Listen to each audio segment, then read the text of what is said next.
السلام علیکم ورحمۃ اللہ وبرکاتہ۔ پچھلی قسط میں ہم نے دیکھا، سنا، پڑھا کہ اہل مکہ کے عقائد اور شرکیہ اعمال۔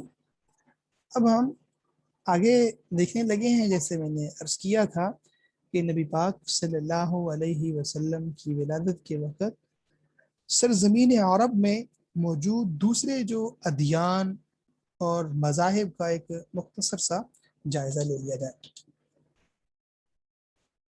تو سب سے پہلے یہودیت۔ عرب میں بت پرستی کے بعد دوسرا اہم ترین مذہب یہودیت تھا۔ یہ لوگ دو وجہ سے سرزمین یہاں پہ آباد ہوئے۔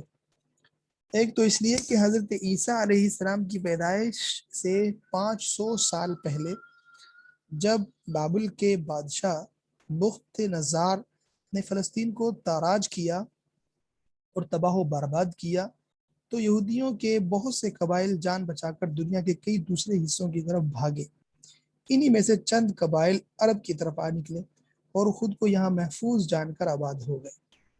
دوسری بہت اہم وجہ یہ تھی کہ یہودیوں کو تورات اور زبور کی پیشن گوئیوں کی وجہ سے علم تھا کہ اللہ ان قریب اپنا آخری پیغمبر سرزمین عرب میں مبعوث فرمانے والا ہے۔ یہ اس نبی کو اپنا نجات دہندہ جانتے تھے، اس لیے لوگ آخری نبی کے انتظار میں یہاں آ کر آباد ہو گئے۔ چنانچہ حضرت ابراہیم علیہ السلام سے لے کر آپ صلی اللہ علیہ وسلم تک جتنے بھی نبی آئے سب بنو اسرائیل میں سے ہی مبعوث ہوئے تھے۔ تو اس بنا پر ان کا خیال تھا کہ آخری نبی بھی بنو اسرائیل سے ہی ہوگا۔ مگر جب آپ صلی اللہ علیہ وسلم کو نبوت ملی تو اس بات کے باوجود کہ تورات اور زبور اور دوسرے الہامی صحائف میں آخری نبی کی جو نشانیاں بتلائی گئی تھی، سب کی سب آپ صلی اللہ علیہ وآلہ وسلم میں کھلم کھلا نظر آ گئی، مگر عرب کے یہود نے محض اس حسد اور تعصب پر کہ آپ صلی اللہ علیہ وسلم بنی اسرائیل کے بجائے بنو اسماعیل میں سے کیوں آئے ہیں، آپ صلی اللہ علیہ وسلم کو نبی ماننے سے انکار کر دیا۔ سب سے پہلے یہ لوگ یثرب یعنی مدینہ اور خیبر کے علاقہ میں آباد ہوئے۔ ان کے اثر سے کچھ مقامی افراد نے بھی یہودیت اختیار کر لی۔ پھر 354 قبل مسیح میں یثرب سے 2 یہودی مبلغ یمن پہنچے، تو ان کے اثر سے یمن کے حمیری بادشاہ یوسف ذونواس نے جب یہودی مذہب قبول کر لیا تو یمن میں یہودیت کو بہت فروغ ملا۔ یہ لوگ اپنے علم اور دولت کی وجہ سے خود کو عربوں سے بہت برتر خیال کرتے تھے اور عربوں کو اپنے مقابلے میں امی یعنی جاہل سمجھتے تھے۔ نسلی برتری کا شکار یہ متعصب قوم خود کو خدا کا چہیتا اور برگزیدہ تصور کرتی تھی۔ ان کا خیال تھا کہ جہنم کی آگ ان کو چند دن سے زیادہ نہیں چھوئے گی۔ حالانکہ یہ لوگ اپنے تمام تر اوصاف کھو چکے تھے۔ سود خوری ان کا شعار بن چکی تھی۔ حسب ضرورت تورات اور مذہبی احکام میں تحریف کرنا ان کے ہاں عام تھا۔ مذہب گویا ان کے گھر کی لونڈی جیسا تھا جس کے ساتھ وہ جو چاہیں کریں۔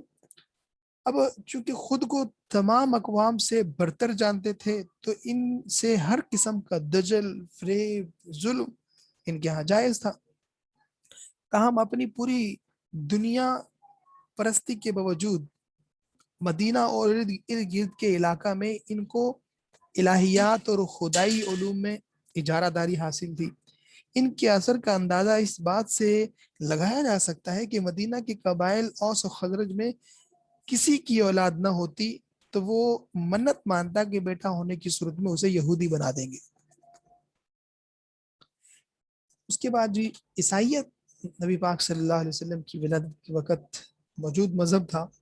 عربوں میں تیسرا اہم مذہب عیسائیت تھا۔ حضرت عیسیٰ علیہ السلام سے کم و بیش 250 سال بعد عیسیٰ علیہ السلام سے روم کی عیسائی حکومت کے زیر اثر شام کی طرف کے عرب قبائل نے عیسائیت قبول کر لی۔ دوسری طرف ہیرا کے عرب بادشاہ نعمان بن منظر نے دین عیسوی قبول کیا تو وہاں کے بہت سے لوگ عیسائی ہو گئے، جبکہ یمن میں جب عیسائی مبلغین کی تبلیغ پر کچھ لوگ عیسائی ہوئے تو یہودی بادشاہ یوسف ذونواس نے ان پر بے پناہ ظلم و ستم کیا اور پھر قتل کرا دیا۔ روم کی عیسائی حکومت تب جب یہ یعنی عیسائی حکومت تک جب یہ خبر پہنچی تو کیسر روم بہت غضبناک ہوا۔ اس نے شاہ حبشہ کو، جو رومی حلقہ اصل میں ایک عیسائی حکمران تھا، حکم دیا کہ یوسف ذونواس سے اس ظلم و ستم کا بدلہ لیا جائے۔ چنانچہ وہاں سے ایک حبشی نژاد لشکر آیا اور یوسف ذونواس کو انہوں نے شکست دی اور یمن پر عیسائی حکومت قائم کر دی۔ ابراہ بن اشرم اسی لشکر کا ایک فوجی سالار تھا جو بتدریج ترقی کر کے بالآخر یمن کا نیم خود مختار بادشاہ بن بیٹھا۔ یہ کٹر عیسائی تھا اور اس نے یمن میں عیسائیت کے فروغ کے لیے بے پناہ کام کیا۔ یاد رہے کہ یہ وہی ابراہ ہے جس نے صنام کعبہ کے مقابلہ پر ایک عظیم الشان کلیسا گرجا تعمیر کرایا اور پھر خانہ کعبہ کو گرانے کی ارادے سے مکہ پر حملہ آور ہوا، اور اس کی تفصیل ہم پیچھے عرض کر چکے ہیں۔ اس زمانے کے عیسائی حضرت عیسیٰ علیہ السلام کی تعلیمات کے بجائے سینٹ پال کے مذہب کے پیرو ہو چکے تھے۔ سینٹ پال پہلے یہودی تھا۔ اس نے دعویٰ کیا کہ اسے حضرت عیسیٰ علیہ السلام نے خواب میں حکم دیا ہے کہ میرا دین پھیلاؤ۔ یوں وہ عیسائی ہوا اور پھر اس نے بتدریج عیسائیت کو ایک الہامی مذہب سے شرک اور گمراہی سے لتھڑا ہوا مذہب بنا دیا۔ اس نے عیسائیت میں عقیدہ تثلیث یعنی تین خداؤں کا عقیدہ شامل کیا۔ حضرت عیسیٰ علیہ السلام کو اللہ کا بیٹا ٹھہرایا۔ اس نے عیسائیوں کو اس فریب میں مبتلا کر دیا کہ حضرت عیسیٰ علیہ السلام سولی چڑھ کر سب عیسائیوں کے گناہوں کا کفارہ ادا کر گئے ہیں اور اب انہیں گناہ کی کھلی چھٹی ہے۔ سینٹ پال کے زیر اثر عیسائی اور صرف پادری کے سامنے اعتراف جرم اور گناہ کو ہی کافی سمجھتے تھے۔ تاہم یہود کے مقابلے میں ان کی اخلاق کی حالت قدرے بہتر تھی اور قبول حق کی صلاحیت سے بھی یہ لوگ بہراور تھے۔ اس بات کا اندازہ آج بھی کیا جا سکتا ہے کہ آج بھی اسلام کی حقانیت جان کر مسلمان ہونے والے یہودیوں کے مقابلے میں عیسائیوں کی تعداد بہت زیادہ ہے۔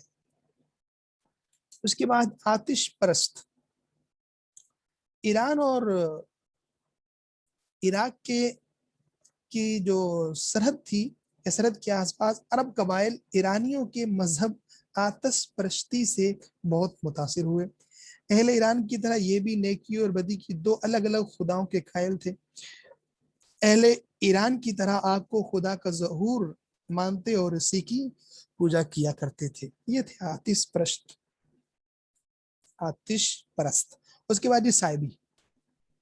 عرب جاہلیت میں ایسے لوگ بھی تھے جن میں ستارہ پرستی کا چرچا تھا اور یہ ستاروں کی پوجا کیا کرتے تھے۔ غالباً ان کا مذہب وادی دجلہ اور فرات کی قدیم تہذیبوں کی باقیات میں سے تھا۔ ان کا دعویٰ تھا کہ ان کا مذہب الہامی مذہب ہے اور وہ حضرت شیس علیہ السلام اور حضرت ادریس علیہ السلام کے پیروکار ہیں۔ ان کے یہاں 7 وقت کی نماز اور 1 قمری مہینہ کے روزے بھی تھے۔ ان کو مشرق عرب معاشرہ سابی بے دین کہہ کر پکارتا تھا۔ یمن کا مشہور قبیلہ حمیر سورج کی پوجا کرتا تھا۔ قبیلہ اسد سیارہ عطارد کی اور قبیلہ لحم اور جزام سیارہ مشتری کو دیوتا مان کر پوجتے تھے۔ بعض لوگ قطبی سیارہ کے پجاری تھے اور قطب شمالی کی طرف منہ کر کے عبادت کرتے تھے۔ یہ لوگ خانہ کعبہ کی بھی بہت تکریم کرتے تھے۔ اس کے بعد دہریت۔ یہ ان تمام مذاہب کے ساتھ ساتھ عرب میں ایسے لوگ بھی پائے جاتے تھے جو سرے سے مذہب اور خدا پر یقین ہی نہ رکھتے تھے۔ یہ نہ بت پرست تھے نہ کسی الہامی مذہب کے قائل تھے۔ ان کے نزدیک خدا، حشر، نشر، جنت، دوزخ، جزا، سزا ایسی کسی چیز کا کوئی وجود نہیں تھا۔ یہ دنیا کو ازلی اور ابدی قرار دیتے تھے۔ اس کے بعد مسلک توحید کے علم بردار۔ عرب معاشرہ میں کچھ ایسے لوگ بھی موجود تھے جو اپنی فطرت سلیم اور قلبی بصیرت کی بدولت توحید خالص تک پہنچنے میں کامیاب ہو گئے تھے۔ یہ لوگ ایک خدا کے قائل تھے اور شرک اور بت پرستی سے نفرت کرتے تھے۔ ان میں حضرت خدیجہ رضی اللہ عنہا کے چچا زاد بھائی ورقہ بن نوفل، حضرت عمر فاروق رضی اللہ عنہ کے سگے چچا زید بن عمر بن نفیل اور عبید اللہ بن جحش مشہور ہیں۔ دین حق کی تلاش میں سرگردہ ان لوگوں میں سے ورقہ بن نوفل بالآخر عیسائی ہو گئے۔ یہ وہی ورقہ بن نوفل ہیں جنہوں نے آپ صلی اللہ علیہ وسلم پر پہلی وحی نازل ہونے پر آپ کی نبوت کی تصدیق کی تھی۔ اب عبید اللہ بن جہش اسلام کے بعد مسلمان ہو گئے، لیکن حبشہ ہجرت کی تو وہاں بدقسمتی سے مرتد ہو کر عیسائی ہو گئے، جبکہ ان میں زید بن عمرو بن نفیل کو بہت اونچا مقام حاصل ہے۔ حالانکہ ان کو اسلام نصیب نہیں ہوا کیونکہ وہ پہلے ہی وفات پا گئے تھے، لیکن ان کی فضیلت کا اندازہ اس حدیث مبارکہ کے مفہوم سے لگایا جا سکتا ہے کہ جب قیامت کے دن ہر امت اپنے نبی کی قیادت میں اٹھائی جائے گی تو زید بن عمرو بن نفیل اکیلے اس امت کے طور پر اٹھائے جائیں گے۔ زید بن عمرو بن نفیل نے بت پرستی، مردار خوری، خون ریزی اور دیگر تمام معاشرتی خباثتوں کو اپنے اوپر حرام کر لیا تھا، اور جب ان سے ان کے مذہب کے متعلق پوچھا جاتا تو آپ جواب دیتے کہ اعبد رب ابراہیم، کہ میں تو ابراہیم کے رب کی عبادت کرتا ہوں۔ آپ بت پرستی سے سخت بیزار تھے اور خانہ کعبہ میں بیٹھ کر قریش کو کہتے کہ میرے سوا تم میں سے ایک بھی شخص دین ابراہیمی پر نہیں ہے۔ آپ قوم کو بت پرستی سے منع کرتے تھے۔ گو عرب میں ہر قسم کے دین موجود تھے، مگر ان کی اصلی صورت اتنی مسخ ہو چکی تھی کہ کفر و شرک اور دین میں امتیاز کرنا مشکل ہو چکا تھا۔ توحید جو ہر الہامی مذہب کا خاصہ تھا، اس کا کسی مذہب میں کہیں نام و نشان تک نہ تھا۔ کفر و شرک اور توہم پرستی کا اندھیرا صرف عرب ہی نہیں، تمام معلوم دنیا پر چھایا ہوا تھا، غرض تمام ہی دنیا ضلالت اور گمراہی کی دلدل میں غرق ہو چکی تھی۔ تب خدائے بزرگ و برتر کو اہل زمین کی اس پستی اور بے حالی پر رحم آیا اور اس نے ان پر اپنا عظیم تر پیغمبر مبعوث فرمایا۔